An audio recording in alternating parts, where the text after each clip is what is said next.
आगे बैठे हुए आपको बताएं, कराची वाटर कॉरपोरेशन का अमला 5 रोज गुजरने के बावजूद जामिया कराची से गुजरने वाली 84 इंच कतर की पानी की लाइन का मरम्मती काम मुकम्मल नहीं कर सका है।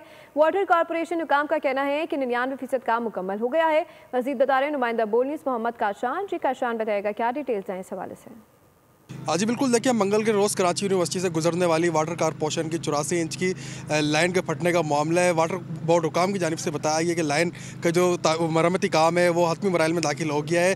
आज रात से जो पानी की फराहमी जो है खोल दी जाएगी, जबकि 5 रोज़ कबल ये लाइन फटी थी, जिसके बायस यहाँ पर मरम्मती काम मुकम्मल किया गया, जिसके बायस शहर का 30% हिस्सा जो है वो पानी से महरूम है। इस टाइम पर सब इंजीनियर मोहम्मद खालिद साहब मेरे हमरा मौजूद है। देखिए जी, आपके सामने की बात है कि हमारा 5 दिन से जो अमला है हमारे साथ, हम तमाम 24 घंटे जो है काम कर रहा है और इंशाल्लाह ताला 99% हमारा काम मुकम्मल हो चुका है। बस अभी इसकी बैकफिल वगैरह काम बाकी है और जैसे ही ये काम कंप्लीट होगा हम कराची की सप्लाई को मामूल की तरफ लेके आ जाएंगे। आज रात तक पानी की सप्लाई सर देखिए इंशाल्लाह ताला हमारी तो जल्द से जल्द कोशिश है, जितनी जल्दी हो सके हम सप्लाई को नॉर्मल करते हैं। इस मकाम से जो मकाम कैमरामैन नज़ाकत अली भी आपको ये दिखाएंगे कि ये वो मकाम है जो कि साइफर नंबर 19 लाइन है फेज़ 2 की, वो यहाँ से गुजर रही है। और शहर कायद का जो 30% हिस्सा है उसको ये पानी की लाइन जो है पानी सप्लाई करती है, जिसमें जीना टाउन हो गया, जमशेद क्वार्टर का इलाका हो गया, गुलशन इकबाल का इलाका हो गया, गुलिस्तान जौहर का इलाका हो गया। वाटर बोर्ड के सब इंजीनियर मेरे हमरा मौजूद थे। इन्होंने दावा किया है कि हमारा काम जो है 99% मुकम्मल हो चुका है।